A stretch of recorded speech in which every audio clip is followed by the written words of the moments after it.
প্রিয় দর্শক শ্রোতা, অস্ট্রেলিয়া থেকে প্রকাশিত একমাত্র বাংলা পত্রিকা সুপ্রভাত সিডনির সাপ্তাহিক আয়োজন ফেস টু ফেস লাইভে আপনাদের স্বাগত জানাচ্ছি। আমি নোমান মাসুদ।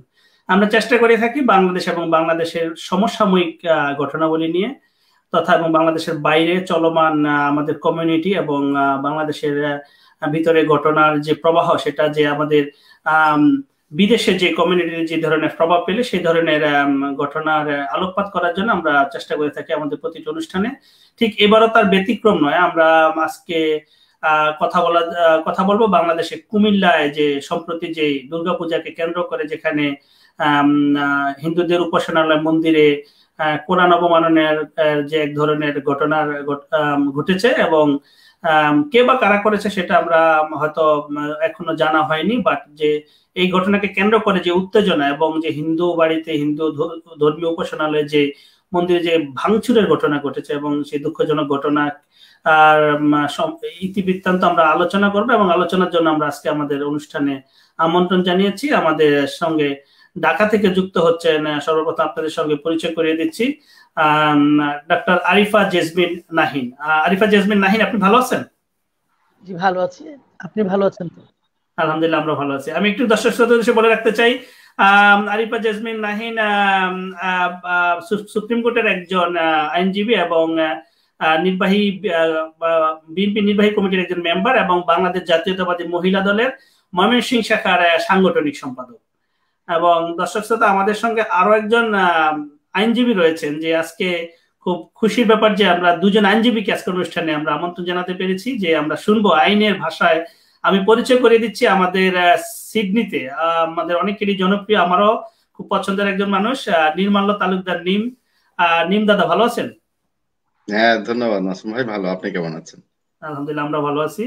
নিম দাদা সম্পর্কে বলতে হয়, নিম দাদা রয়্যাল সিটি সলিসিটর ফার্মের সিনিয়র সলিসিটর এবং ব্যারিস্টার এবং প্রিন্সিপাল এবং বঙ্গবন্ধু পরিষদ অস্ট্রেলিয়া শাখার কেন্দ্র অনুমোদিত কমিটির সম্মানিত সাধারণ সম্পাদক। তো দর্শক শ্রোতা, আমরা আপনার সরাসরি অনুষ্ঠানে চলে যেতে চাই। আমি জাস্ট ছোট্ট একটা ক্লিপ দেখবো যে কি হয়েছিল বাংলাদেশের সেই কুমিল্লাতে যে ঘটনাটা, আমরা একটু আলোকপাত করার চেষ্টা করব, তারপরে আমরা অনুষ্ঠানে ফিরে আসব। আমরা শুনবো আমাদের সম্মানিত অতিথিদের কাছ থেকে মূল্যায়ন, আসলে কি হয়েছিল আমরা একটু দেখি। When you love disco as much as Daisy does, why wouldn't you install disco lighting in your house? Find your fun again when you switch to save with a Ubank home loan. Go to ubank.com.au.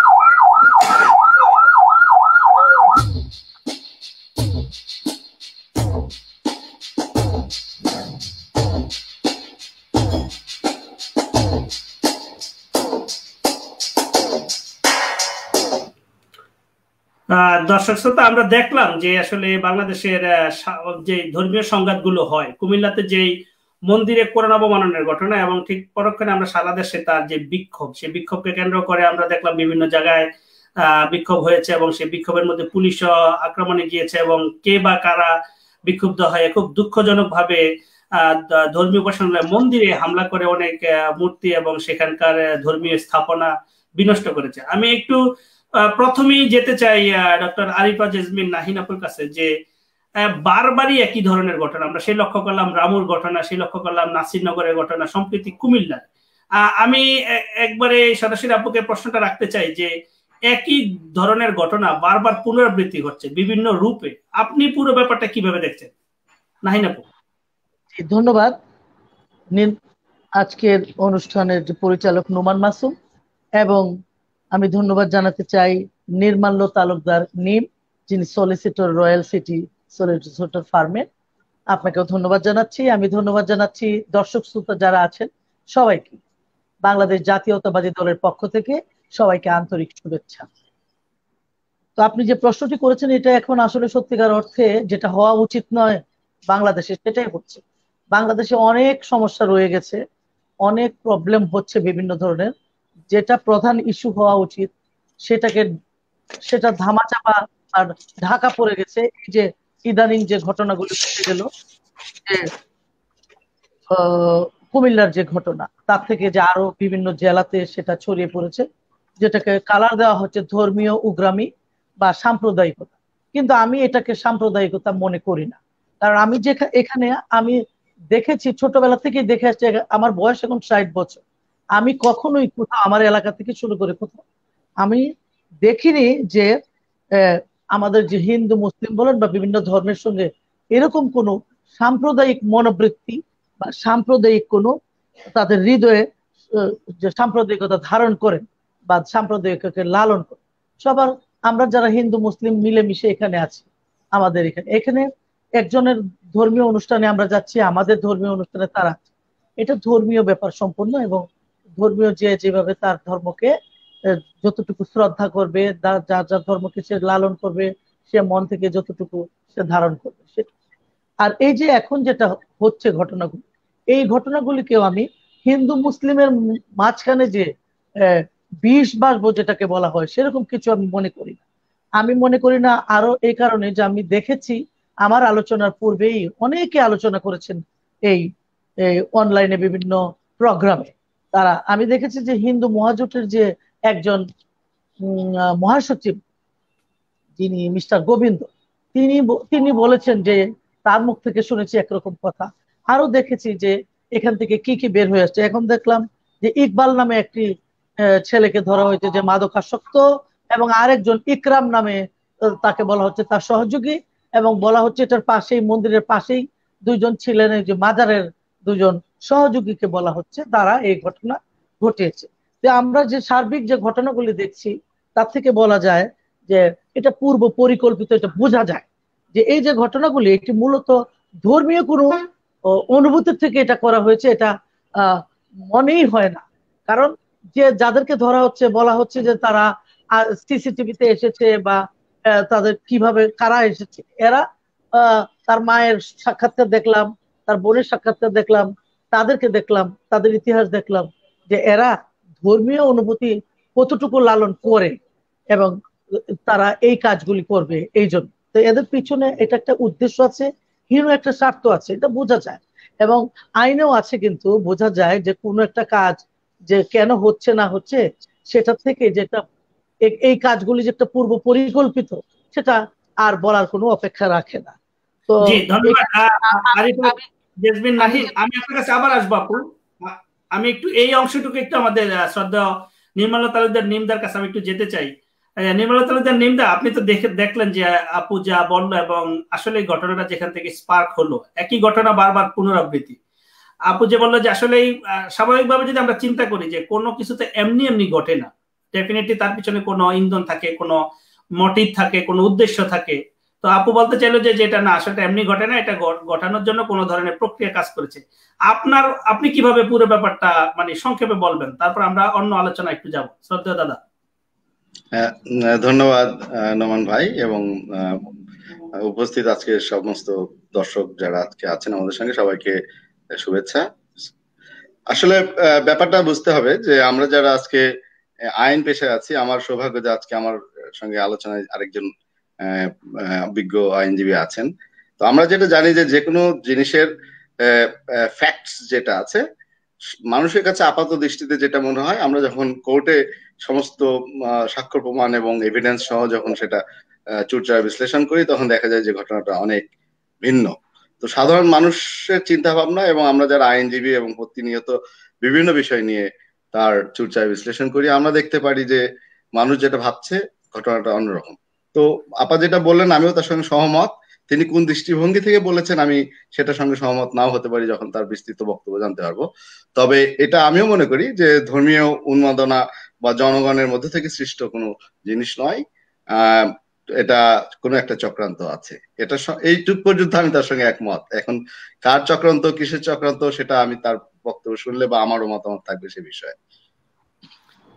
আমি দাদার কাছে, যেহেতু দাদা প্রশ্নের উত্তরটা খুব ছোট করে দিয়েছেন। তা আমি আরেকটু যদি দাদাকে একটু সময় দিতে চাই বা সময় নিতে চাই আমি দাদার কাছ থেকে, সেটা হলো যে আসলে তাহলে যদি চক্রান্তের কথা হয়েই থাকে, তো দাদা কি দৃষ্টিভঙ্গি থেকে দেখছেন? একই ঘটনা তো বারবার, সে রামুতে হয়ে গেল, আসলে সেখানে উল্লেখ করার মতো কোনো শাস্তি পেতে কি আমরা কাউকে দেখলাম না। আচ্ছা, না ঠিক আছে, না সেটা হচ্ছে যে ঘটনাগুলো দাদা একই সূত্রে গাথা। অনেকেই বলেন, দেশের যে বিজ্ঞ যারা এগুলো নিয়ে স্টাডি করেন, দৃষ্টিপাত রাখেন, যারা টকশোতে কথা বলেন বা কলামিস্ট যেভাবে বিশ্লেষণ করেন, সবাই বলে যে সবগুলো ঘটনা কেমন যেন সিমিলারিটি বহন করে। তো আপনিও কি একইভাবে দেখেন, বা কি থাকতে পারে, কি কি কারণ থাকতে পারে শ্রদ্ধা দাদা?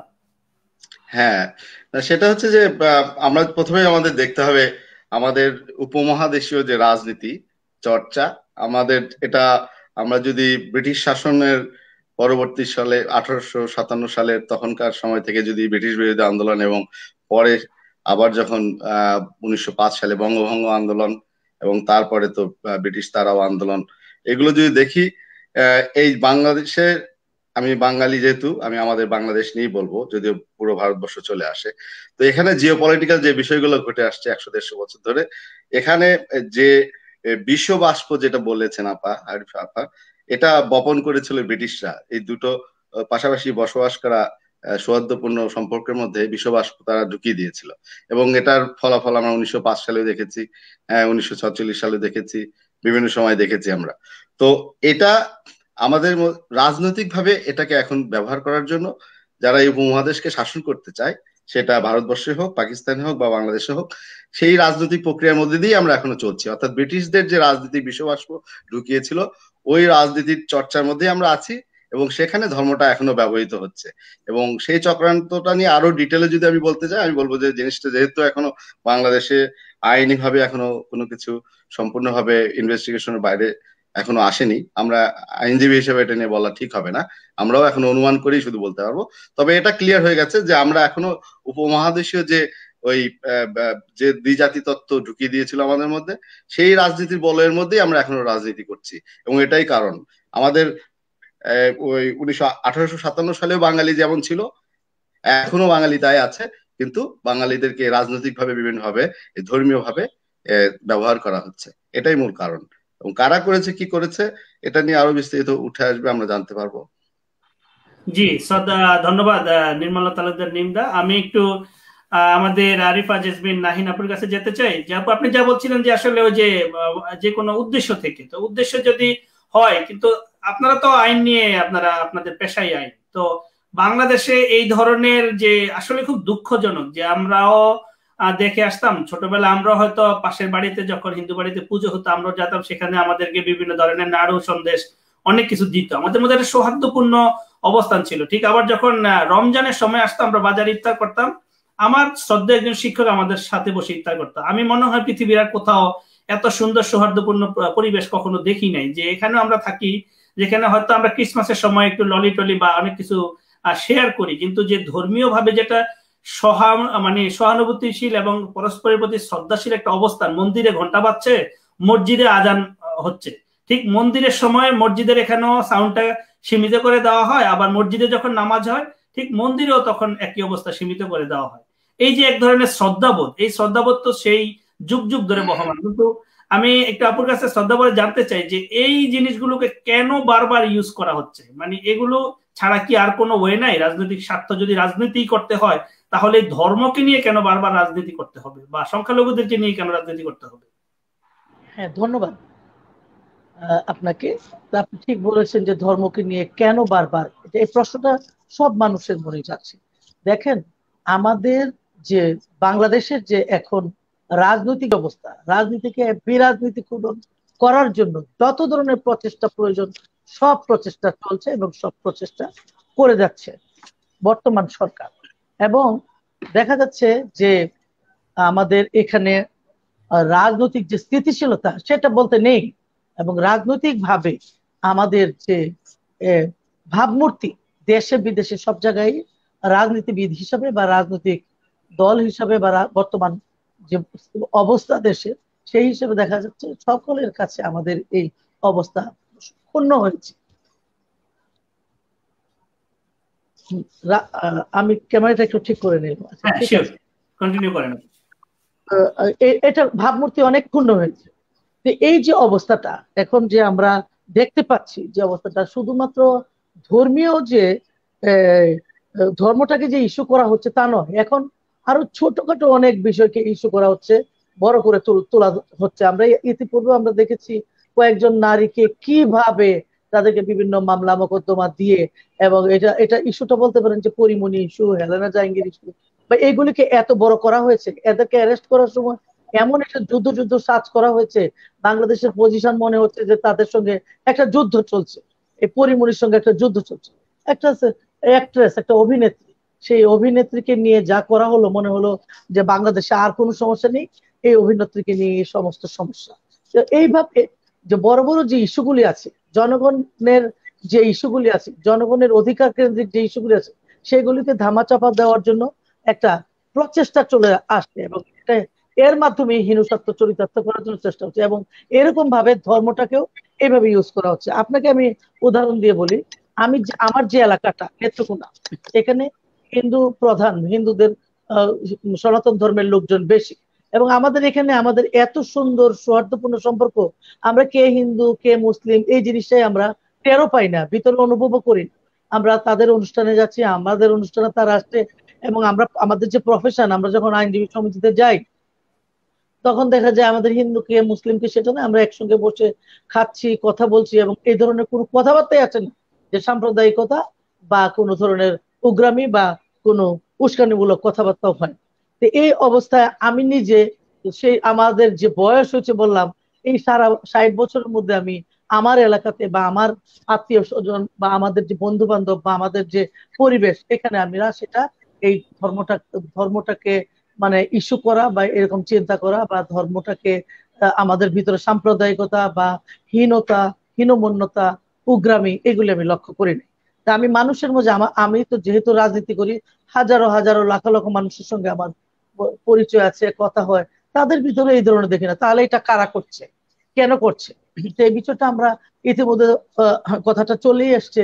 আমার যে আরেক ভাই আছেন নির্মল তালুকদার, যে অনেক আগের থেকে এই ধর্মকে ব্যবহার করে রাজনৈতিক ফায়দা লুটতে চায়, সেই করতে চায়। আমরা দেখেছি বর্তমান সরকার যিনি আছে, যে আমাদের দেশকে বারবার তিনি নিজেই বলছেন যে এখানে জঙ্গি বা জঙ্গি রাষ্ট্র হিসাবে বিভিন্ন, শুধু সরকার নয়, সরকারি দলের বিভিন্ন লোকজন বাংলাদেশকে জঙ্গি বলতে তাদের খুবই পছন্দ, এবং আন্তর্জাতিক পর্যায়ে বাংলাদেশকে একটা জঙ্গি রাষ্ট্র হিসাবে পরিচিত করার জন্য এটা একটা তাদের একটা রাজনৈতিক একটা ফায়দা লুটার জন্য একটা প্রচেষ্টা করে যাচ্ছেন, আমরা দেখে যাচ্ছি। আমি দেখেন যে একটা মন্দিরে কিন্তু নিরাপত্তার কোনো ব্যবস্থা ছিল না। কেন? সেটা যে পূর্ব পরিকল্পিত এবং উদ্দেশ্য প্রণোদিত বোঝা যায়। এখন হলো দ্রব্যমূল্যের ঊর্ধ্বগতি, এবং দেশের মানুষ করোনাকালীন সময়ে তাদের কর্মক্ষমতা ছিল না, অনেকে বেকার হয়েছে, অনেক কষ্টে আছেন, অনেক পরিবার বিভিন্ন ভাবে ভেঙে গেছে, নারীরা অনেক ভাবে নির্যাতিত হয়েছেন, দেখা গেছে তারা অসুস্থ হয়ে ওষুধ পাচ্ছেন না, হাসপাতালে চিকিৎসা পাচ্ছেন না, একটা হাহাকার ঢাকার জন্য ঢাকার জন্য বিভিন্নভাবে বিভিন্ন ইস্যু যেভাবে তুলে ধরা হচ্ছে, এখন লাগামহীন আপনার দ্রব্যমূল্য, তারপরে হলো বর্তমান সরকারি মাননীয় প্রধানমন্ত্রী তিনি ইস্যুটা তুলে এনেছেন নির্বাচনের ইস্যু। তো নির্বাচনের ইস্যু যদিও এখনো 2-2.5 বছর এখনো বাকি আছে, 2 বছর যে নির্বাচনে তিনি সেই ইস্যুটা তুলে ধরেছেন। এই ইস্যুকে কেন্দ্র করে এই কথাগুলিকে তুলতে গিয়েও বিভিন্ন ধরনের কথাবার্তা চলে আসছে। তো এখন যে জনগণের যে চাহিদা, জনগণের যে চাওয়া পাওয়া, জনগণের যে নাবিশ্বাস উঠে যাচ্ছে, তাদের যে শ্বাসরুদ্ধকর পরিস্থিতি, সেদিকে কোনো খেয়াল নেই। যারা বেকার, সেদিকে কোনো খেয়াল নেই যে বেকার সমস্যা কিভাবে সমাধান করব। করোনাকালীন সময় যারা কর্মহীন হয়েছেন, তাদের জন্য কোনো কর্মসূচি নেই, কিভাবে তারা চলবে। কতগুলি পরিবার যারা মধ্যবিত্ত পরিবার, তারা যে এই করোনাকালীন সময়ে কোনো কাজ ছিল না, তারা যে কি অনেক কষ্টে আছেন, কিভাবে কষ্টে আছেন, তাদের এই কষ্ট কিভাবে লাঘব করা যাবে, সেদিকে কোনো পরিকল্পনা নেই বা কোনো কাজ নেই। এখন তারপর যে দুর্নীতি, সীমাহীন দুর্নীতি, আপনারা দেখেছেন যে কিভাবে হাজার হাজার কোটি টাকা দেশের বাইরে চলে যাচ্ছে, বা কিভাবে দেশের থেকে হাজার হাজার কোটি টাকা কিভাবে লুটপাট হবে। এই যে বিষয়গুলি, এগুলিকে ধামাচাপা দেওয়ার জন্য একটা প্রচেষ্টা হতে পারে, হওয়ার সম্ভাবনা আছে। আমি নিশ্চিত করে বলছি না এটা বর্তমান সরকারই করেছে, কিন্তু এটা তার উদ্দেশ্য অনেক আগের থেকেই এটা করে আসছেন, যে দেশকে বিভিন্ন ভাবে তাদের ব্যর্থতাকে ঢাকার জন্য বিভিন্ন ধরনের ছোট্ট যেটা নন ইস্যু, যেটা কোনো ইস্যু নয় সেটাকে ইস্যু বানাচ্ছেন। দেখেন যে ছেলেগুলির কথা বলা হচ্ছে, দুটাই কিন্তু মাদকাসক্ত। এই দুই মাদকাসক্ত কেন? কোরআন শরীফ তাদের হাতে, কোরআন শরীফ বলেন বা হিন্দু ধর্ম বলেন, কোনো কিছুই তাদের কাছে পুরো মাদক ছাড়া তাদের কাছে কোনো কিছুই বড় নয়। সুতরাং এদেরকে দিয়ে করানো হয়েছে, এটা বোঝা যাচ্ছে। কারা করিয়েছে? যারা আমাদের সরকার। কেন আমি বলি যে এই ঘটনার পরপরই তিনি কেন সঠিক সময়ে কেন সঠিক পদক্ষেপটি নিলেন না? তাহলে তো সেটা ছড়িয়ে যেত না। দেখেন বিভিন্ন জেলায় সেটা ছড়িয়ে গেছে। এই 8 জন মানুষকে হত্যা করা হয়েছে বিভিন্নভাবে। এই কারণে 8 জন মুসলিমই তো নিহত হয়েছেন। এখানে হিন্দু মুসলিম বড় কথা নয়, মানুষ নিহত হয়েছে। এই যে মানুষগুলি নিহত হয়েছেন, এগুলি যারা চরিতার্থ করার জন্য এই কাজগুলো করেছেন, তারা তো এই খুনের দায়ী, এবং প্রকৃত খুনের দায়ী। তাদের উদ্দেশ্য কি এইভাবে সফল হবে? জনগণ কিন্তু বুঝে ফেলেছে এগুলির মধ্যে রাজনৈতিক উদ্দেশ্য, তাদের আমি আপনার কাছে আসবো। আপনার বক্তব্য খুবই স্পষ্ট যে রাজনৈতিক চরিতার্থ, রাজনৈতিক উদ্দেশ্যে। আমি দাদার কাছে যাব, অনেকগুলো পয়েন্ট জমা হয়ে গেছে। আমি ছোট্ট একটা বিরতি নিয়ে দাদার কাছে ফিরছি।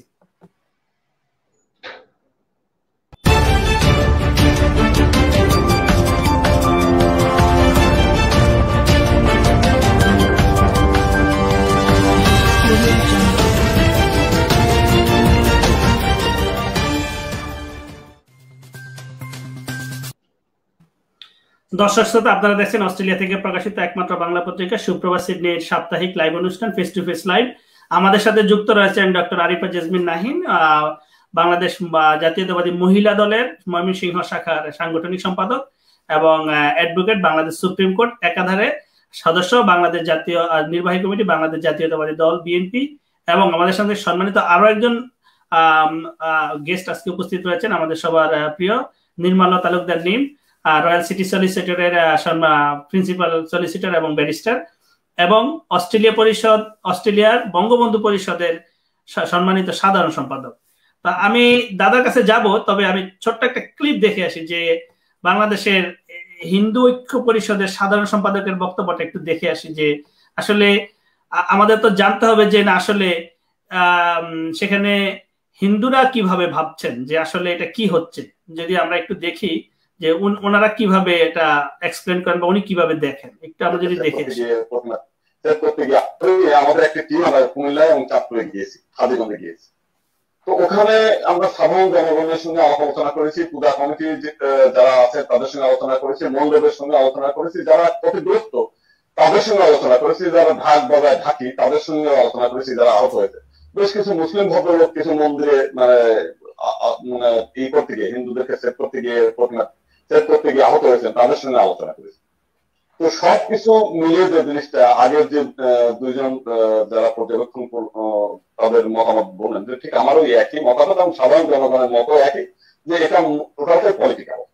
এবং সেই পলিটিক্যালের ব্যাপারে আবার যারা করেছেন সেখানে খুলেই বলি, সাধারণ জনগণ মানে ওখান থেকে যারা বলেছেন তারা বলেছেন ওখানকার এমপি সাহেবের সঙ্গে মেয়র সাহেবের একটা দ্বন্দ্ব, এবং এই দ্বন্দ্বের পরিপ্রেক্ষিতে ঘটনাটা ঘটানো হয়েছে। এবং তাদেরই কেউ যারা বেনিফিটেড হতে চেয়েছে যে আগামী সামনে ইলেকশনের আগেই আমার গ্রহণযোগ্যতা এখানে বেশি, সেটা প্রমাণ করার জন্য আমাকে ভবিষ্যতে এমপি বানাতে হবে কিংবা আমাকে পজিশন দিতে হবে। তো তার কারসাজিতে এরকম ঘটেছে, এটা হচ্ছে ওইখানকার যারা তাদের বক্তব্য। আর আমি সাধারণ যারা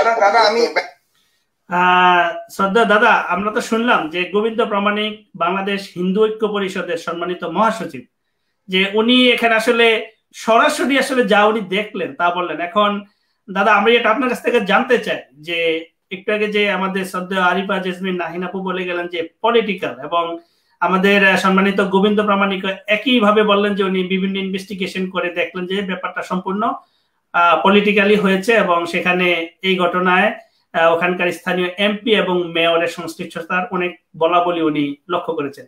তো আমি আপনার কাছে সবিনয় জানতে চাইবো যে এই দায়ভারটুকু মানে কিভাবে আমরা, যে আসলে এদেরকে কেন বারবারই আমরা সেই ঘটনা দেখলাম যে নাসিরনগরে, এবার আমরা পত্রিকার মাধ্যমে যা দেখলাম যে দাদা, যে নাসিরনগরে কি হলো, যে যারা সেই সংখ্যালঘুদের বাড়িতে হামলা করলো সেখানে 4 জনকে স্থানীয় ইউপি ইলেকশনে নমিনেশন দেওয়া হলো। তো এটা ঘুরে ফিরে কি কোনোভাবে ক্ষমতাসীন দল বা সরকার কোনোভাবে কি এড়াতে পারে? আপনি আপনার কাছে সবিনয় জানতে না ঠিক আছে, আমি শুনলাম আরিফা আপা বললেন উনি যেহেতু সক্রিয় রাজনীতি করছেন বাংলাদেশে এবং একটি দলের নির্বাহী কমিটির সদস্য, এই জন্য উনি আজকের বিষয়বস্তুর বাইরেও অনেক কিছু বললেন বর্তমান সরকার কে নিয়ে। তো আমি সেসবে যাব না, যেহেতু আজকের বিষয়ে আপনার খুব স্পেসিফিক আলোচনা। আমার শুধু এটুকুই কথা, আমি যে প্রথমেই বললাম যে আজকে উপমহাদেশে রাজনীতিটা চলছে ধর্মভিত্তিক, সেটা আমাদের ভারত উপমহাদেশেই, আমাদের বর্ডার পেরোলে যে ভারতবর্ষ, সেখানে আজকে হিন্দু মৌলবাদীদের আজকে আস্ফালন শোনা যাচ্ছে। পরশুদিন ত্রিপুরাতে না গতকালকে ত্রিপুরাতে কয়েকটা মন্ডলে ভ্যান্ডালিজম হয়েছে। তো ধর্ম নিয়ে রাজনীতি এপার বাংলা ওপার বাংলা বলেন বা এদেশ বলেন ওদেশ বলেন, আমাদের উপমহাদেশেই এটা শুরু হয়েছে বহু আগে, আমি যেটা শুরুতে বললাম। তো দুটো জিনিস আমি এখানে খুব ক্লিয়ারলি বলবো। বর্তমান যে সরকার আছে, এই সরকার বাংলাদেশকে একটি অসাম্প্রদায়িকতার রোল মডেল হিসেবে বিশ্বে পরিচিত করেছে। 12 বছর ধরে ক্ষমতায় আছে, তাদের খেয়ে দিয়ে কি কাজ করেছে নিজের পায়ে কুড়োল মারার জন্য, যে তারা এই কাজটি বা এই চক্রান্তের সঙ্গে জড়িত। সুতরাং আমি অনুরোধ করব যারা এখনই মানে জাম্পিং দ্য গানস, আগেই ঝাঁপিয়ে পড়বেন না যে চক্রান্তটা কে করেছে। আমরা যদি সবাই একমত হই, আমাদের যে প্রামাণিকদার ভিডিওটা দেখালেন, উনিও একজন সম্মানিত আইনজীবী, আমাদের বিজ্ঞ আইনজীবী, উনিও তার কথা বলেছেন যে তিনি স্থানীয়দের সঙ্গে কথা বলে বুঝতে পারছেন যে এটি একটি চক্রান্ত। এখন কেউ আপনাদের বলছে এটি সরকারের চক্রান্ত, কেউ বলছে জামাতের চক্রান্ত, কেউ বলছে বিএনপির চক্রান্ত। তো আমি এই জায়গাটাই যাব না, সেটা এই জন্যই যাব না, প্রথমত আমি দেশে নাই, দ্বিতীয়ত দেশে না থাকলেও আমি যেহেতু সম্পৃক্ত ওইভাবে দেশের রাজনীতি নিয়ে নয়, যে নোংরামিটা ওখানে চলছে, একজন আরেকজনের উপর দায় সারা ভাবে দোষ চাপানোর চেষ্টা করছেন। প্রকৃত যে যে যে যে উদ্বেগজনক ঘটনাগুলো ঘটেছে সেটা কিভাবে সমাধান করা যায় সেটির দিকে আলোকপাত না করে আমরা আলোচনা বা আমাদের গান পয়েন্ট করছি একজন আরেকজনের দিকে, এক দল আরেক দলকে ব্লেম করছি। আমরা সবাই বলছি এটি চক্রান্ত, কিন্তু কে করেছে চক্রান্ত একে অপরকে আমরা এখানে দোষ দিচ্ছি। আমাদের বুঝতে হবে যে আজকে হিন্দু মহাজোট বলেন, যে প্রামাণিকদা বা আরেকজন বলেন, এরকম আরো জামাতে ইসলামী ছাড়াও আরো ছোট ছোট কিছু ইসলামিক গ্রুপ আছে, এদেরকে যখনই আমরা প্রাধান্য দিতে যাব, দেশের যে রাজনৈতিক মূল রাজনৈতিক দলগুলো আছে তাদের বাইরে যখন আমরা এরকম ছোট ছোট পকেট রাজনীতির দলগুলোকে প্রাধান্য দিতে যাব এবং তাদের কথার উপর ভিত্তি করে আমরা যখন জনগণকে মোটিভেট করতে যাব, তখন আরো বড় বিপদ আসবে। সুতরাং প্রামাণিকদা ওই মহাজোটের পক্ষ থেকে কি বলেছেন সেটি আমার কাছে গুরুত্বপূর্ণ নয়। আমরা যারা শিক্ষিত ব্যক্তিত্ব, যারা পৃথিবীতে মনে করি যে আমরা আইনজীবীরা অনেক কিছুরই, আপনারা যারা সাধারণ মানুষ আছেন দেখতে পারেন না, ভেতরে আমরা দেখতে পারি। সেই জায়গা থেকে যদি বলি, আমরা অনেকেই জানি যে এই ঘটনাগুলো চক্রান্ত। এখানে বাংলাদেশের স্বাধীনতা, বাংলাদেশের মানুষের সার্বভৌমত্ব রক্ষার পিছনে আমরা যদি ঐক্যবদ্ধ হয়ে আমাদের দল জাতি নির্বিশেষে যদি লড়াই করতে পারতাম, আজকে এই সাম্প্রদায়িক এই দাঙ্গাগুলো হতো না, আর বাংলাদেশকে কোনো পরাশক্তি শোষণ করারও দাপট দেখাতে পারতো না, সেটা ভারত হোক চায়না হোক। সুতরাং আমাদেরকে প্রথমত যেটা, যে আমাদের যে নেতৃবৃন্দরা দেশের মাটিতে রাজনীতি করছেন, দেশাত্মবোধ যেটা আপনাদের প্রকট আছে, আমার অনুরোধ যে আপনারা একে আরেকজনের দিকে কাদা না ছুড়ে দেশকে ভালোবেসে আগে দেখেন বহিঃপরা শক্তি কারা চক্রান্ত করছে, তাদেরকে প্রতিহত করার চেষ্টা করুন। বহিঃশক্তির হাত থেকে নিজে বাঁচার জন্য ডিফেন্স ফোর্স থাকে। ডিফেন্স ফোর্স সবার, হিন্দুর না, মুসলমানের না, আওয়ামী লীগের না, বিএনপির না, ডিফেন্স ফোর্স দেশের সবার। আপনারা যারা রাজনীতি করেন আপনাদেরকে এইভাবে চিন্তা ভাবনা করতে হবে যে আপনারা দেশের নেতা, দেশের জনগণের নেতা আপনারা। আমরা একে অপরকে অবশ্যই যুক্তি তর্ক দিয়ে সেখানে আমরা করব, প্রতিহত করব, কিন্তু দেশের স্বার্থ আগে। সেখানে যে বিদেশি চক্রান্ত গুলো কাজ করছে সেগুলো যেন আমাদের সুযোগ না নিতে পারে, সেই দিকে নজর দিতে হবে, সেইগুলোর দিকে ঐক্যবদ্ধ ভাবে কাজ করতে হবে। পার্লামেন্টে বাইপার্টিশন আন্ডারস্ট্যান্ডিং থাকতে হবে যে দেশের স্বার্থে আমরা বা মাইনরিটি কমিউনিটিকে রক্ষা করার স্বার্থে আমরা দল মত ভিন্ন অবশ্যই আমরা সবাই একমত থাকবো। কিন্তু আপনারা সেটি না করে আগেই জাম্পিং অন দ্য গানস, আগেই একজন আরেকজনকে দোষারোপ করা শুরু করছেন।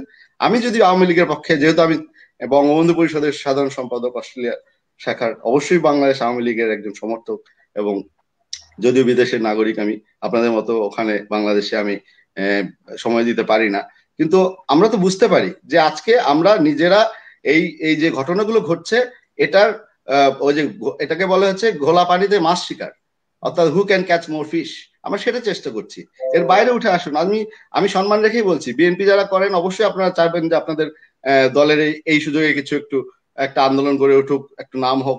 আবার বিএনপি আওয়ামী লীগ যারা করছেন তারাও ভাবছে যে এই তো দোষ সব আমাদের ঘাড়ে চলে আসলো, কিভাবে এটাকে ঠেকানো যায়, ওদের উপরে দোষ দিই। তো এই রাজনীতির বাইরে এসে আমি যেটা বললাম, এটা যদি বিদেশি কোনো চক্রান্ত শক্তি করে থাকে, আপনারা ঐক্যবদ্ধ হন, দেশের প্রতি ভালোবাসা রেখে দল মত ধর্ম নির্বিশেষে আপনারা একমত হন, যে কোনো বিদেশি চক্রান্তকে আপনারা প্রতিহত করুন। সেটা চায়না থেকে হোক, ভারত থেকে হোক, রাশিয়া থেকে হোক, সিআইয়ের মাধ্যমে হোক, অথবা মোসাদের মাধ্যমে হোক। সেই শক্তিকে যখন আপনারা পরাহত করতে পারবেন দেশের মধ্যে, তারপরে সুশৃঙ্খল ভাবে কিভাবে, এটা আমি তো বলবো যে শুধু হিন্দু মুসলমান বলে নয়, এখানে আজকে বাংলাদেশে যে রোহিঙ্গারা আছে, এই রোহিঙ্গাদের নিয়ে যে আজকে যে সমস্যাটা হয়েছে, আমি তো আশ্চর্য হয়ে যায় মাঝে মধ্যে যে আমাদের বাংলাদেশে বিরোধী দলগুলো যে আছে তাদের কোনো কার্যক্রম কোনো কিছু আমার চোখে পড়ে না। যে আজকে সরকার তাদেরকে শেল্টার দিয়েছে, মানে সরকার তার একার দায় হয়ে গেছে, অর্থাৎ আওয়ামী লীগের একার দায় হয়ে গেছে। তো আজকে আরো যে অন্যান্য দলগুলো আছে তারা সরকারের পাশে কেন দাঁড়াচ্ছে না? যে কি কারণ? ওটা তো একটা বিদেশি 10 লক্ষ মানুষকে আমাদেরকে আশ্রয় দিতে হচ্ছে, আমাদের দেশের ট্যাক্স পেয়ারদের, কৃষিজীবী মানুষের পয়সায় তাদেরকে খাওয়ানো পড়ানো হচ্ছে, দেখাশোনা করা হচ্ছে। এটার জন্য বিরোধী দল বা কারো দেখছি না যে সরকারের সাথে জোট বেঁধে। আমার কথা হচ্ছে দেশীয় স্বার্থে আমাদেরকে ঐক্য হতে হবে।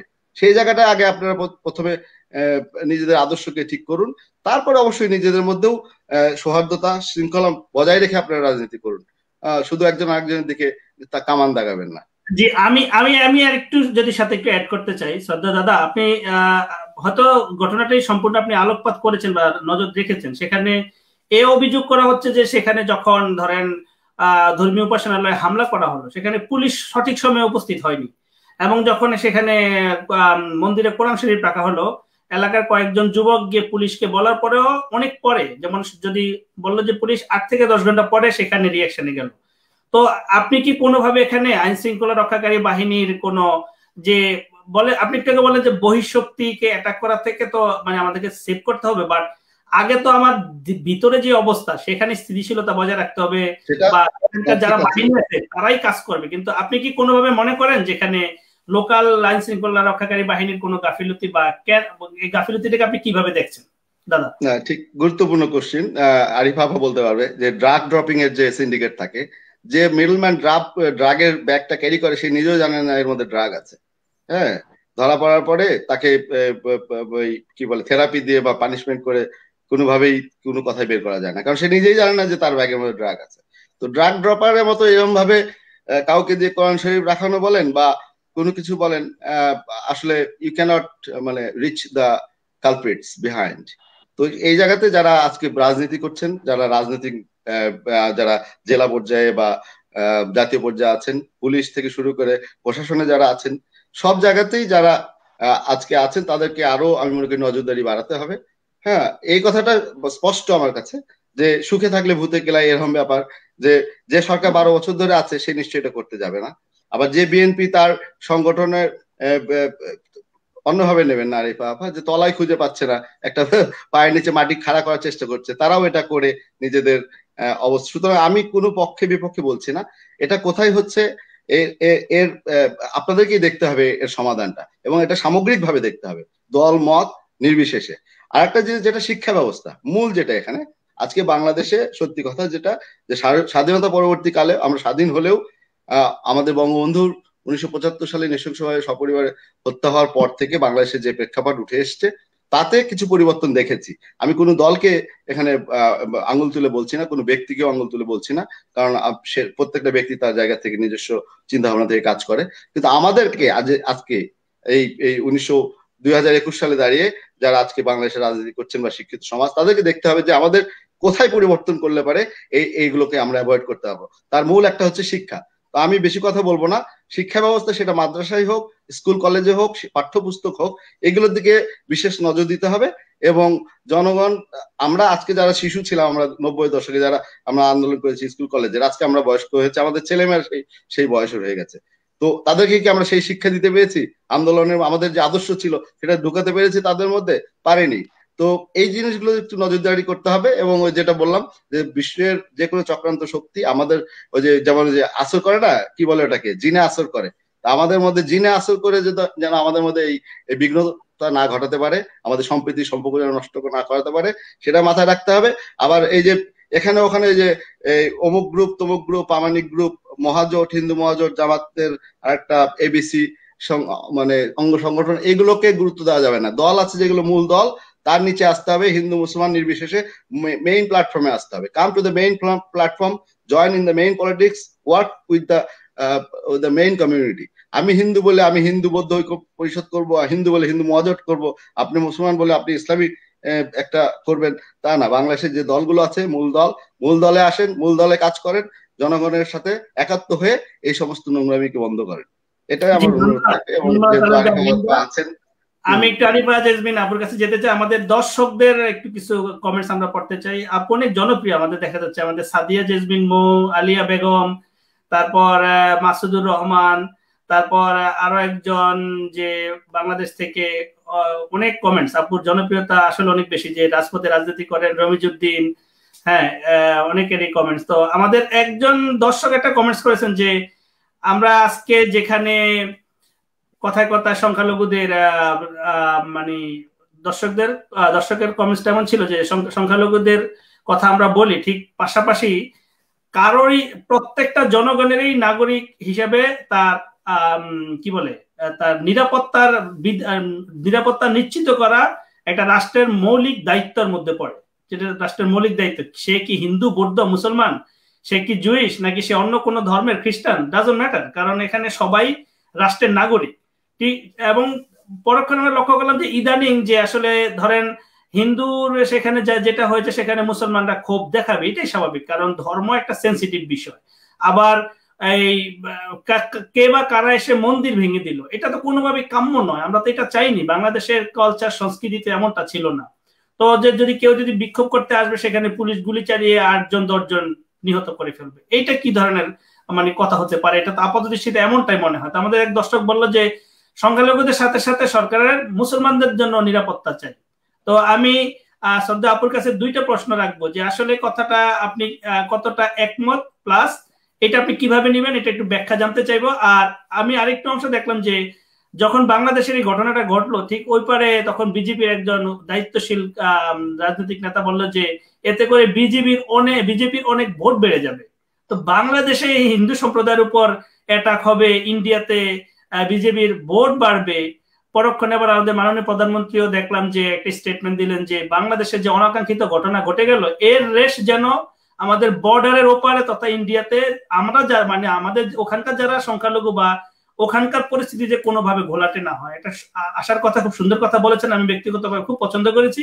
তা আমি আপুর কাছে জানতে চাইবো যে হিন্দু জাতীয়তাবাদী দলের ওখানে বিজেপি যারা বললো যে ওখানে আমাদের ভোট বেড়ে যাবে, প্লাস বাংলাদেশের সমস্ত নাগরিকদের নিরাপত্তা নিশ্চিত করা, দুটো পয়েন্ট আপু যদি আমাদের একটু বলেন। ধন্যবাদ নোমান মাসুম। হ্যাঁ, আমরা এটাও লক্ষ্য করেছি যে এই ঘটনা ঘটার পরপরই কলকাতা থেকে আরো বিভিন্ন জায়গা থেকে এমন ধরনের কিছু ভিডিও ভাইরাল করা হয়েছে যাতে করেও এই ধর্মীয় উগ্রামী বা ধর্মীয় এই সাম্প্রদায়িকতার যে বিষয়গুলি সেটা আরো বেশি সাহায্য করেছে ছড়াতে। আর এটা যে বলছেন যে যে ওই পারে যে বিজেপির ভোট এরকম হচ্ছেই, এরকমটা মনে করছে মানুষ যে তার সামনের নির্বাচনকে সামনে রেখে এই যে ঘটনাটা যে ঘটছে এটার যে আসল ক্লু কি সেই বিষয়টা নিয়েও মানুষ বিভিন্ন ধরনের বিতর্ক করছে।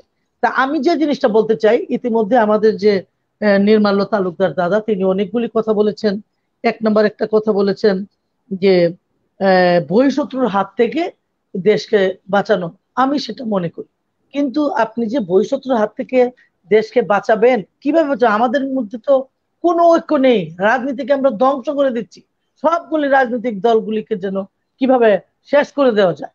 35 লক্ষ আসামি করে দেওয়া হয়েছে এই বিএনপির, 35 লক্ষ আসামি, হাজার হাজার মামলা, গায়েবী মামলা। এই যে মামলাগুলি, এই যে অত্যাচার, এই যে স্টিম রুলার, এই যে অত্যাচার বিএনপির উপরে এত শত শত, একজনের বিরুদ্ধে 600 মামলা, একজনের বিরুদ্ধে 500 মামলা, সারাদিন তার সকাল থেকে প্রতিদিন তার ঘুম থেকে উঠেই কোর্টে থাকতে হয়, গিয়ে সারাদিন কোর্টে হাজিরা দিতে হয়। এই হলো বিএনপির যে দলের বড় বড় নেতৃবৃন্দ এবং তার থেকে তৃণমূল পর্যন্ত সকলের বিরুদ্ধে, যারা নেতা নয় শুধু সাপোর্ট করেন তাদের বিরুদ্ধেও অনেক মামলা, জমি বাড়ি বিক্রি করে দিয়ে ভিটামাটাহীন হয়ে যাওয়ার পরেও তারা এখনো জাতীয়তাবাদী দল করে, শুধুমাত্র এই জন্য যে তারা গণতন্ত্রকে প্রতিষ্ঠা করতে চায়, তারা নিজের ভোটাধিকার প্রতিষ্ঠা করতে চায়। আপনি দেখুন কিভাবে রাজনীতি, এই একটা দেশ পরিচালনা করবে রাজনৈতিক দল, এবং রাজনৈতিক দল কিভাবে দেশ পরিচালনা করবে, একটা নির্বাচন হবে, সেই নির্বাচনে তারা যারা বিজয়ী হবে তারাই দেশ পরিচালনা করবে। নির্বাচনই হচ্ছে না, ভোটের অধিকার নেই, ভোট দিতে পারছে না, রাতের অন্ধকারে ভোট হয়ে যায়। মিডনাইট সরকার, বর্তমানে যে আমাদের সরকার তাকে বলে মিডনাইট সরকার। দেশে বিদেশে সে আন্তর্জাতিকভাবে বিভিন্নভাবে স্বীকৃতি পেয়েছে যে এটা মিডনাইট সরকার, রাতের অন্ধকারে সে সরকার। এই সরকারের কাছ থেকে হিন্দু বলেন, মুসলিম বলেন, বৌদ্ধ বলেন, খ্রিস্টান বলেন, অথবা কেউই নিরাপদ নয় এবং তাকে নিরাপত্তা দিতে সম্পূর্ণভাবে ব্যর্থ। নারীরা রাস্তায় বের হতে পারে না। এমসি কলেজের সামনে, স্বামীর সামনে কিভাবে মেয়েটাকে নিয়ে ধর্ষণ করা হলো। এইভাবে ঘরের ভিতরে, ঘরের বাইরে মানুষ খুন হচ্ছে, গুম হচ্ছে। আপনি জানেন ইলিয়াস আলী কিভাবে গুম হয়ে গেছে। এইগুলিকে কে উদ্ধার করবে? এই যে গুম হয়ে যাওয়া শত শত লোক, এদেরকে উদ্ধার করার দায়িত্ব সরকার। এই যে সাগররুনি সাংবাদিক চুটি, তাদের বিচার এখন পর্যন্ত হচ্ছে না। এই যে বিচারহীনতার যে একটা সংস্কৃতি, এই অবস্থা থেকে আপনি কিভাবে উত্তরণ হবেন? সরকারের যদি সদিচ্ছা না থাকে তাহলে বিচারহীনতা থেকে আমরা কিভাবে বের হয়ে আসবো? দেখেন আমাদের সাগররুনির মামলা, সে 84 বার সেখানে টাইম চাওয়া হয়েছে। এইভাবে বিচার ব্যবস্থাটাকেও বিভিন্নভাবে কক্ষিগত করা, তাদেরকে দলীয়করণ করার বিভিন্ন কায়দা। আমাদের একজন প্রধান বিচারপতি ছিলেন, তিনি প্রধান বিচারপতি, কোন দলের আমি কি হিন্দু না মুসলিম সেটা আমি দেখতে চাই না। একজন প্রধান বিচারপতিকে অপসারণ করা বা তাকে সরিয়ে দেওয়ারও কিছু একটা নিয়ম কানুন থাকে। কিভাবে ঘাড় ধাক্কা দিয়ে তার পুরা ফ্যামিলিকে বিভিন্নভাবে নির্যাতিত করে তাকে বের করে দেওয়া হচ্ছে, তিনি নিজেই সেই কথাগুলি বলছেন, শুনছেন। এই যে অনিয়ম, এই যে বিশৃঙ্খলা, এই যে নির্যাতন, নিপীড়ন, এত কিছুর মাঝে মানুষের যে অর্থনৈতিক সংগতি সেটাও নেই। হাজার হাজার কোটি টাকা পাচার করে দেওয়া হচ্ছে। আপনি সে কথাটা বলছেন যে আপা এখানে আজকের যে আমাদের প্রাসঙ্গিক কথা, যে সাম্প্রদায়িকতা, সেটা থেকে দূরে চলে যাচ্ছে, সেটা নয়। আমি একটার সঙ্গে আর একটা লিঙ্ক আছে। দেখেন যে বর্তমান সরকার কেন এই ঘোলা পানিতে একটা পানি ঘোলা করতে চাচ্ছে, ঘোলা করে সেখানে মাছ শিকার করার জন্য চেষ্টা করছে, সার্বিকভাবে ব্যর্থ। আমি পূজা মণ্ডপের ব্যাপারে আসছি এখন, অন্য কথা না বলে। পূজা মণ্ডপের নিরাপত্তা দিতে হবে। প্রশাসনিক কতটুকু দুর্বলতা বা প্রশাসনের কি এমন নির্দেশনা ছিল যে সেখানে কোন সেই ধরনের কোনো নিরাপত্তাই ছিল না? রাস্তার ধারে যে পূজা মণ্ডপ, এখানে কেন নিরাপত্তা সেদিন ছিল না? কেন পূজা কমিটিরই সেখানে পর্যাপ্ত লোকজন ছিলেন না? আপনারা দেখছেন যে দুষ্ট লোকেরাও করে সেটা, রাজনৈতিক যে উদ্দেশ্য ছাড়াও অনেক আজে বাজে ছেলে থাকে, নেশাগ্রস্ত ছেলে থাকে বা দুষ্ট ছেলে, এইখানে ঢিল মারা, ওইখানে ঢিল মারা, বিভিন্নভাবে বিভিন্ন ধরনের এই ধরনের কাজ অনেকে করে থাকে বিভিন্ন ভাবে।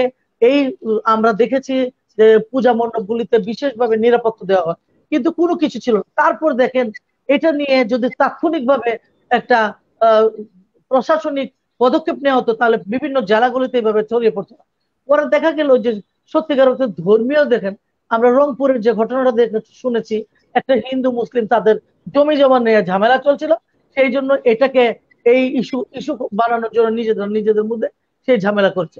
এরকম ভাবে ফায়দা লুটেছে বিভিন্ন ভাবে, শুধুমাত্র সরকার বা আমরা এটা শুনেছি, একজন এমপি সাহেবের কথা শুনেছি যে কুমিল্লায়, তার কমিশনার সাহেবের কথা শুনেছি, সেটা বের হয়ে আসবে তদন্তে। এখন মাত্র মাদক আসক্তরা এসেছে, মাদক আসক্তদের পিছনে যে কে, তাদের কথা গুলো আসে না, এর আগেও কিন্তু আসেনি। অনেকগুলি ঘটনা ঘটে গেছে যেগুলি বের হয়েছে, কিন্তু আসলেও তাদের বিচার হয়নি। এই যে বিচার না হওয়া, সেটা একটা কারণ এইসব ঘটনার পুনরাবৃত্তি। কেন পুনরাবৃত্তি হচ্ছে? সুতরাং এইসব ঘটনাগুলির বিচার হতে হবে। আমাদের যিনি আজকে অনুষ্ঠান পরিচালনা করছেন নোমান মাসুম, তিনি আমাকে আগে বলেছিলেন, এই কথাটা নির্দেশনা দিয়েছিলেন যে আপনারা সেটা সমাধান কিভাবে হয় সেটা যেন দেখেন। আমি আপনার কাছে সেই অংশে আসতে চাই।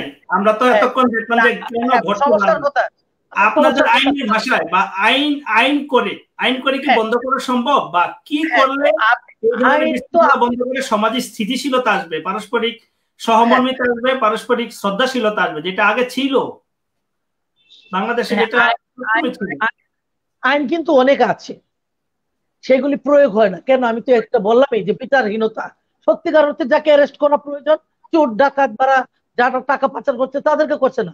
আপনি দেখেন একদম একটা গ্রাম পর্যায়ের যেখানে সাধারণ মানুষ কৃষক, তার বিরুদ্ধে 8-10টা মামলা হয়ে গেছে, গায়েবী মামলা, সে কিছু জানেই না। আমার বিরুদ্ধে কতগুলি মামলা করা হয়েছে, মানে আমার এলাকাতে মামলা করা হয়েছে, আমি এলাকায় নেই, এলাকাতে মামলা হয়েছে, আমি ঢাকাতেও মামলা হয়েছে, ঢাকায় নেই তো এলাকায় আসছে, ওইখানেও মামলা, এত শত শত এত এত এত মামলা হয়ে গেছে কোনো ঘটনার সাথে জড়িত। এখন এই যদি চলে সরকারের, এই যদি হয় চেহারা সরকারের, যদি এইরকম যদি হয় প্রকৃতি, তাহলে তো এই সরকারের অবস্থাটা কোথায়? সত্যিকার অর্থে আওয়ামী লীগের এখন কোনো রাজনীতিই নেই। তাদের রাজনীতি এমন পর্যায়ে পৌঁছেছে যে তারা এখন ধর্মকে ইস্যু করে, এই নারীদেরকে ইস্যু করে, বিভিন্ন ভাবে এই যে কিছুদিন আগে দেখেন একটা আমরা দেখলাম যে এই জিকে শামীম ওই যে ইয়ের খেলা, ওইটা কি জি আপু, সেটা আবার লম্বা লম্বা ইতিহাস। আমরা পরবর্তীতে আবার সুযোগ পেলে আরেকদিন এই বিষয়ে কথা বলবো। একটা ইস্যু এনে এইগুলিকে ধামাচাপা দিয়ে মানুষের দৃষ্টি অন্য ভিন্ন খাতে পৌঁছানো হলো তাদের চেষ্টা। এখন কি দেখেন, নির্বাচনের এখন ফেব্রুয়ারি মাসে হবে হলো আপনার সার্চ কমিটি। একটা দেশে প্রথম অবস্থায় ফার্স্ট হলো মানুষের অধিকার প্রতিষ্ঠা করা, এবং একটা গণতান্ত্রিক রাষ্ট্র যদি আমরা করতে চাই, ভোটের অধিকার প্রতিষ্ঠা করা। বিএনপি গণতন্ত্রের জন্য, ভোটের অধিকার প্রতিষ্ঠার জন্য, জনগণের মানবাধিকার প্রতিষ্ঠার জন্য কাজ করে যাচ্ছে। বিএনপি প্রধানমন্ত্রী হওয়ার জন্য বা রাষ্ট্রপতি হওয়ার জন্য, এমপি হওয়ার জন্য কাজ করছে না, কাজ করছে আমরা কি চাই, আমরা এখন যেটা চাই এটা যেন আমরা না চাইতে পারি। আপনারা যদি প্রধানমন্ত্রী আর আপনারা যদি ক্ষমতা না যান, তাহলে তো জনগণের সেবা করতে পারবেন না সঠিকভাবে আপু। আরে আমরা জনগণ, আমরা যে সরকার ক্ষমতায় আছে সেই জনগণের সেবা করুক, আমরা তাকে সাপোর্ট করে যাব। আমরা তো দেখেছি কি, এই যে সরকার, বর্তমান সরকার, আসলে এই ধরনের মানসিকতাই দরকার যে সরকার এবং বিরোধী দল মিলে জনগণের সেবা করা যায়। আপু আপনার কাছে আমি আসবো, আপনার কাছে আমি সর্বশেষ প্রশ্ন নিয়ে আসবো।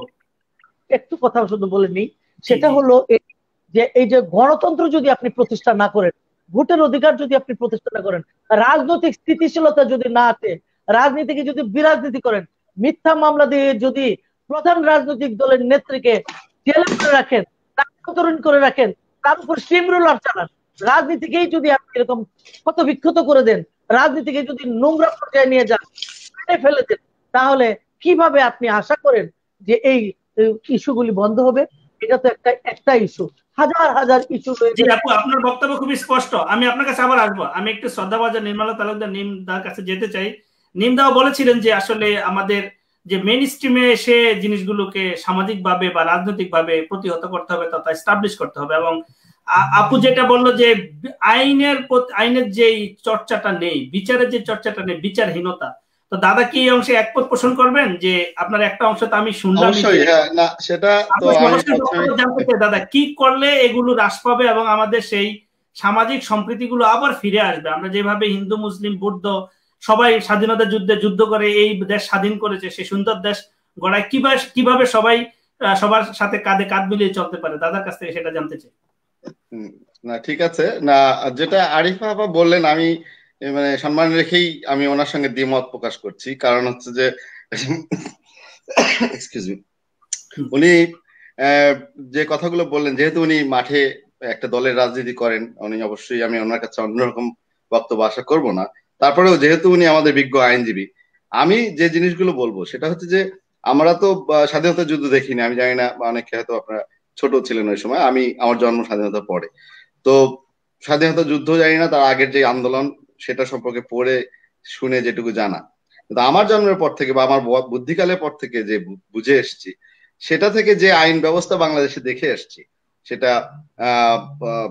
বিএনপি সরকার ছিল বা এরশাদ সরকার ছিল, বা তার পরবর্তীতে স্বৈরাচার সরকার পতনের পরে যে আবার বিএনপি সরকার আসলো, এইগুলো সব সময়কালেই কোনো সময় যে আইন বিচার ব্যবস্থার যা অবস্থা ছিল, সেটা যদি আমি মনে হয় আমার সঙ্গে একমত হবেন আরিফা আপা, যে আইন ব্যবস্থা আগের চেয়ে উন্নত হয়েছে। আমি কখনোই 100-তে যদি ধরি যে আগে ছিল 15, এখন হয়েছে 25, আরো আমাদের 75 যেতে হবে। তো বিএনপি সরকার বা জামাত সরকার, সরি স্বৈরাচার এরশাদের সরকারের সময় যে আইন ব্যবস্থা ছিল, তার চাইতে এখন আমরা ভালো অবস্থানে আছি। এটা যদি আরিফা আপা অস্বীকার করেন তাহলে আমি বলবো যে ঠিক না। আরো উন্নত করা দরকার, বা আরিফা আপনারা বলবেন তাদের যে রাজনৈতিক দল তারা কি পরিকল্পনা করছেন আইন ব্যবস্থাকে আরো নিরপেক্ষ এবং আরো সুন্দর পর্যায়ে নিয়ে আসার জন্য। এটি একটা। দ্বিতীয়ত কথা যেটা বিএনপি বারবার বলছে যে আওয়ামী লীগকে দোষারোপ করছে, আপনারাই বলছেন যে প্রশাসন সম্পূর্ণরূপে আওয়ামী লীগের গোলাম হয়ে গেছে। যদি আওয়ামী লীগের গোলামি হয়ে যায়, আর সেই সরকার 12 বছর ধরে ক্ষমতা আছে, বিশ্বে তারা বাংলাদেশকে একটা সুনামের জায়গায় পৌঁছে নিয়ে গেছে এবং অসাম্প্রদায়িক বাংলাদেশ হিসেবে একটা সুনামও অর্জন করেছে, অর্থনীতিতেও তারা সুনাম অর্জন করেছে। কি খেয়ে যে দায় পড়েছে, তারা তাদের প্রশাসনকে বলবে যে ওখানে একটা দাঙ্গা হবে বা হিন্দু মুসলমান বাঁধানো হবে, তোমরা নিষ্ক্রিয় থেকো। আমার এই রাজনৈতিক কথা বিশ্বাস করি না আমি, এটা আমি দ্বিমত প্রকাশ করছি। যে সরকার ক্ষমতা আছে সে চাবে না কখনোই। দাদা আমি যদি একটু অ্যাড করি, আপনাকে বিনয়ের সহিত একটু থামিয়ে যদি অ্যাড করি, তাহলে সেখানে যে প্রশাসনের নির্লিপ্ততা, যে প্রশাসন যখন হেল্প চাওয়া হয়, সাহায্য চাওয়া হয়, সেখানে ফায়ার ব্রিগেডও যখন মন্দির ভাঙা হয় সেখানে ফায়ার ব্রিগেড অনেক দেরি করে পৌঁছেছে। সেখানে এত বড় একটা উৎসব যেখানে আমরা বিভিন্ন তথ্য প্রতিমন্ত্রীর কথা শুনেছি যে প্রত্যেকটা পূজা মণ্ডপে সরকারের ডোনেশন অনেক বেশি পরিমাণে ছিল, এবার রেকর্ড পরিমাণ। তো সেখানে কি মনে হয় না যে এত বড় অনুষ্ঠানে সেখানে ক্লোজ সার্কিট ক্যামেরা বা নিরাপত্তা বা পুলিশ? না না, আমি বুঝেছি, এই প্রশ্নটা আমি উত্তর দিতাম না, আমি আসতাম, আমার সেকেন্ড আনসার এটা ছিল। এখানে দুটো পয়েন্ট আপনাদেরকে মাথায় রাখতে হবে, যে একজন ব্যক্তির জন্য একটা দল কারণ দায়ী হতে পারে না। একজন মুসলমান যদি একটা হিন্দুর ঢিল মারে মন্দিরে, তার জন্য সমস্ত মুসলমানদেরকে আমরা গালি দিতে পারবো না, বা ওপারে একটা হিন্দু খারাপ করলে আপনার সমস্ত হিন্দুদেরকেও গালি দিতে পারবেন না। এটা যেমন সত্য, তেমনি ভাবে আপনাদেরকে এটাও মাথায় রাখতে হবে যে আজকে বাংলাদেশে যে রাজনীতিটা হচ্ছে তাতে আমাদেরকে, আমি নিজেকে যদি হিন্দু বলে মনে করি, বাংলাদেশের একজন নাগরিক না মনে করি, তাহলে বলবো যে আপনারা এটাকে ওই যে শুরুতেই যেটা বলেছিলাম যে পিং পং বলের মতো, হ্যাঁ, টেবিলে এপার থেকে একবার পেটাবে, ওই দিক থেকে আরেকজন পেটাবে। তো এই অবস্থার বাইরে আসতে গেলে পারে যেটা করতে হবে, আমি আরেকটা জিনিস পরিষ্কার করে বলি, বাংলাদেশ সবার বাংলাদেশ না, আপনার আমার সবার, বৌদ্ধ খ্রিস্টান সবার বাংলাদেশ। সবার যদি বাংলাদেশ হয়, ঈদগাহ মাঠে যদি আমার পাহারা না দেওয়া প্রয়োজন হয়, প্রত্যেক জুম্মা দিনে দুজন করে পুলিশ যদি দাঁড়িয়ে থাকতে না হয়, হিন্দুদের পূজা আপনারা বারবার বলছেন প্রশাসন কোনো ব্যবস্থা করেনি, কেন করতে হবে? বারবার আপনি বলছেন যে আমাদের সৌহার্দ্যপূর্ণ সম্পর্ক কি সুন্দর, তাহলে পাহারা রাখতে হবে কেন? আমার কথা, পাহারা রাখতে হবে কেন? আর কোনো অঞ্চলে কোনো ব্রিগেডের হেড যদি মানসিকভাবে বিকৃতিগ্রস্ত হয় যে হিন্দুদের মন্দিরে আগুন লেগেছে, একটু দেরিতে যাই, বা কমান্ড একটু দেরিতে দেই, বা নোমান ভাইয়ের প্রোগ্রামটা খারাপ করব, 10 মিনিট লেট করে আমি ঢুকলাম, আপনার প্রোগ্রামটা যেন খারাপ হয়, এটা তো ইন্ডিভিজুয়াল চয়েস এন্ড ইন্টেনশন। সেটার জন্য সারা দেশের প্রশাসনকেও গালি দিতে পারবেন না, সরকারকেও গালি দিতে পারবেন না। সেটা সেই এলাকার, অবশ্যই আমি মনে করি যে কোনো প্রশাসনের নির্লিপ্ততা যদি থাকে সেটার বিচার হওয়া উচিত, সেটা আগে ইনভেস্টিগেশন হওয়া উচিত এবং বিচার হওয়া উচিত, এবং তার জন্য সরকারকেও দায়ী করা যাবে না, বা ঢালাও ভাবে প্রশাসনকেও রয়ের এজেন্ট হয়ে গেছে বলা যাবে না, বা আওয়ামী লীগের গোলাম হয়ে গেছে তাও বলা যাবে না। আমি এই জায়গাটা আমি খুব পরিষ্কার। তো আর সমাধানের ব্যাপারটা আমি বলবো, আমার শ্রদ্ধা কলিগ আছেন এখানে, যে আমরা মনে করি যে মানুষের মানসিকতা অনেক পরিবর্তন হয়েছে। এটা আমি বললাম তো যে আমাদের ভারতবর্ষের ইতিহাস না জেনে রাজনীতি যারা করে, আর সাধারণ মানুষ তো রাজনীতির ভ্রুক্ষেপই করে না, তারা পড়াশোনাও করে না, জ্ঞান অর্জনও কম। তো আমাদের যে ইতিহাস, আমাদের এই বিভাজনটাকে সবসময় বিভাজনই রাখা হয়েছে, সম্প্রীতির জায়গায় কিছু বিভেদ সৃষ্টি করার জন্য সমাজে কিছু ইনস্ট্রুমেন্ট আছে। তো এই ইনস্ট্রুমেন্ট গুলোর দিকে প্রত্যেকটা দলেরই সৎ মানসিকতা নিয়ে এগিয়ে আসতে হবে। আমি তো বললাম যে একজন ব্রিগেডিয়ার কমান্ডার, মানে যে ফায়ার ব্রিগেড কমান্ড যে দিচ্ছে, তার মনের মধ্যে যদি হিন্দু বিদ্বেষিতা থাকে, তো সেটা সব মুসলমানকে দায়ী করা যাবে না যে সব ব্রিগেড, সব প্রশাসনের ইয়েরা এখানে নির্লিপ্ত ছিল, কারণ তাদের ইন্টেনশন ছিল কিছু। তো এটাকে একটু অন্যভাবে দেখতে হবে, ব্রড পার্সপেক্টিভে। আর অনুরোধ থাকবে যে রাজনীতির স্বার্থে শুধু রাজনীতি করবেন না, এর পিছনে যদি অন্য কোনো বড় চক্রান্ত থাকে, যেটা অনুমান আমারও আছে, সেটাকে প্রতিহত করার জন্য চিন্তা করুন। বাংলাদেশ এগিয়ে যাচ্ছে বঙ্গবন্ধুর আদর্শের বাংলাদেশ, এবং সেই আদর্শকে ধারণ করে এবং আরো অন্যান্য আদর্শ যারা ধারণ করছেন, আদর্শটাকে মাথায় রেখে নোংরামিটা বাদ দিতে হবে। জি দাদা, ধন্যবাদ, খুব সুন্দর করে বুঝিয়ে বললেন। আমি একটু সর্বশেষ যেতে চাই ডক্টর আরিফা জেসমিন নাহিন আপুর কাছে, যে সর্বশেষ দাদা তো বলে গেলেন যে আসলে আমাদের আদর্শকে ধরে, আদর্শকে বুকে ধারণ করে যে সত্যিকারের সুন্দর বাংলাদেশ গড়ার প্রত্যয় মানসিকতা নিয়ে আমাদের এগিয়ে যেতে হবে। আপনার সর্বশেষ বক্তব্য জানতে চাই শ্রদ্ধা আপু। আমি আমার নিজের কথাটা দিয়ে বলি এবং আমার পরিচিত জনদের কথা বলি। আমাদের ভিতরে সাম্প্রদায়িকতা সিল মাত্র কিছু নেই। হিন্দু মুসলিম আমরা এটা কোনো বুঝি না, আমরা ভাই ভাই বোন বোন মনে করি। সুতরাং এটা আমি এই যে ঘটনাগুলি সাম্প্রদায়িকতার জন্য, ধর্মীয় উগ্রবাদের জন্য হয় না, এই ব্যাপারে সবাই আমরা একমত হয়েছি। সুতরাং এখানে বাকি থাকে কি, যে রাজনৈতিক হীন স্বার্থ চরিতার্থ করা। এই যে রাজনৈতিক হীন স্বার্থ চরিতার্থ করা, এই রাজনৈতিক হীন স্বার্থ চরিতার্থ করার মাঝখানে কে কি করেছে তদন্ত হবে, হচ্ছে, আরো হবে, আরো বেরোবে, কিন্তু বিচার হচ্ছে না। সেই জন্য আমি সরকারকে দোষারোপ করছি। এর আগে অনেকগুলি ঘটনা ঘটেছে, বিভিন্ন কারা কারা দায়ী সেটা বের হয়েছে, তারপর এটার কোনো বিচার। আমি এটার জন্য বলছি যে ব্যর্থ হয়েছে সরকার। এই বীজ বাষ্প কিভাবে, বীজ বাষ্প নেই, এই যে আমাদের হীন স্বার্থগুলি বন্ধ করা, সেটা কিভাবে হবে? যারা দোষী বের হয়ে আসার পরও তাদের কেন বিচার হচ্ছে না? এ পর্যন্ত কোনটার বিচার হয়েছে? একটিরও বিচার হয় না। কিভাবে কি হয়েছে, সেগুলির কি অগ্রগতি, কিছুই আমরা জানি না। তাই এই জন্য এগুলি বন্ধ করার জন্য প্রয়োজন যে অবশ্যই বিচার হতে হবে, সঠিকভাবে তাৎক্ষণিকভাবে ধরা পড়তে হবে, গ্রেপ্তার করতে হবে। সত্যিকার অর্থে যারা দোষী তাদেরকে গ্রেপ্তার করতে হবে। এই মাদকাসক্ত ধরে এনে সামনে গ্রেপ্তার করলে শুধু শেষ হয়ে যাবে না, পিছনের কারণগুলি বের করতে হবে। আর যে কথাটা বলছি যে বারবার, এটা আমি আমাদের যে নির্মল তালুকদার দাদা যেটা বলছিলাম, একমত যে এখানে আন্তর্জাতিক যে শত্রু আছে বা যারা আমাদের দেশকে বিভিন্ন ভাবে তাদের করতলগত করতে চায়, তাদের অধীন করতে চায়, বা আমাদের এখান থেকে ফায়দা লুটতে চায়, সেইগুলি যদি আমরা বিরত করতে চাই, সেগুলি যদি আমরা বন্ধ করতে চাই, আমরা যদি সব থেকে নিজেকে বাঁচাতে চাই, তাহলে প্রয়োজন কি আমাদের নিজেদের মধ্যে ঐক্য। ঐক্য তো আমরা আওয়ামী লীগ বিএনপি হয়ে যাবে না। আমি এই অংশটুকু জানতে চেয়েছিলাম। দাদাও বললো যে আমাদের আদর্শকে ধারণ করে বাংলাদেশকে গড়ার পথে আমাদের ঐক্যবদ্ধ হতে হবে, এটাই হোক আমাদের স্লোগান। একটা কথা হলো, আমরা আওয়ামী লীগ বিএনপি হয়ে যাব না, বিএনপি আওয়ামী লীগ হয়ে যাবে না, এই ঐক্যটা ছিল। আওয়ামী লীগ আওয়ামী লীগের জায়গায় থাকবে, বিএনপি বিএনপির জায়গায় থাকবে। কিন্তু যে কথাটা বলছিলেন, আদর্শ, সত্য, সঠিক, আইন, বৈধতা, এই বিষয়গুলিকে চর্চা করতে হবে, এটার দিকে দাবিত। এখন আপনি আসেন ওই যে সার্চ কমিটি, এটা নিয়ে আবার পরে কথা বলবো। আমাদের নির্ধারিত সময়ের মধ্যে আমরা অলরেডি সময় বার হয়ে গেছে। ধন্যবাদ ডক্টর আরিফা জাহান, জেসমিন, নাহিন আপু, এবং ধন্যবাদ। আমি হলাম বিভাগীয় সাংগঠনিক সম্পাদক। জি, ময়মনসিংহ বিভাগীয় সাংগঠনিক সম্পাদক আমি জানি, এবং আপনি সাংগঠনিক সম্পাদক, এটাই পরে ময়মনসিংহ বিভাগ। আমি কেন্দ্রীয় কমিটির সাংগঠনিক সম্পাদক। জি, আমি সেটাই বলেছি যে আপনি কেন্দ্রীয় কমিটির সাংগঠনিক সম্পাদক এবং আপনাকে ময়মনসিংহ এর দায়িত্ব দেওয়া। জি জি জি জি, আমি সেটাই মিন করেছি। এবং আপনি একাধারে অ্যাডভোকেট বাংলাদেশ সুপ্রিম কোর্ট এবং বাংলাদেশ জাতীয়তাবাদী দল বিএনপি কার্যনির্বাহী কমিটির সম্মানিত সদস্য। এবং আবারও ধন্যবাদ জানাচ্ছি শ্রদ্ধাভাজন নির্মল তালুকদার তাকে, যে রয়্যাল সিটি সলিসিটরের প্রিন্সিপাল সলিসিটর রেজিস্ট্রার, এবং আমাদের সম্মানিত সাধারণ সম্পাদক বঙ্গবন্ধু পরিষদ অস্ট্রেলিয়া, দুজনকেই অনেক অনেক শ্রদ্ধা এবং অনেক অনেক কৃতজ্ঞতা।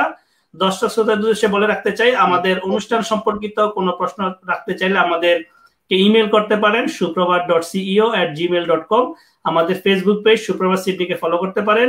আমাদের ইউটিউব চ্যানেল সুপ্রভাত সিডনিকে সাবস্ক্রাইব করে আমাদের নিয়মিত আয়োজন আমাদের সাথে থাকবেন। আবারও দেখা হবে আগামী রবিবার সিডনি সময় 9টায় এবং বাংলাদেশ সময় 4টায়। সেই পর্যন্ত সবাই ভালো থাকবেন, সুস্থ থাকবেন, এবং বাংলাদেশে সৌহার্দ্য সম্প্রীতিপূর্ণ পরিবেশে সবাই থাকবেন এবং বাংলাদেশের উন্নয়নের জন্য সবাই চিন্তা করবেন।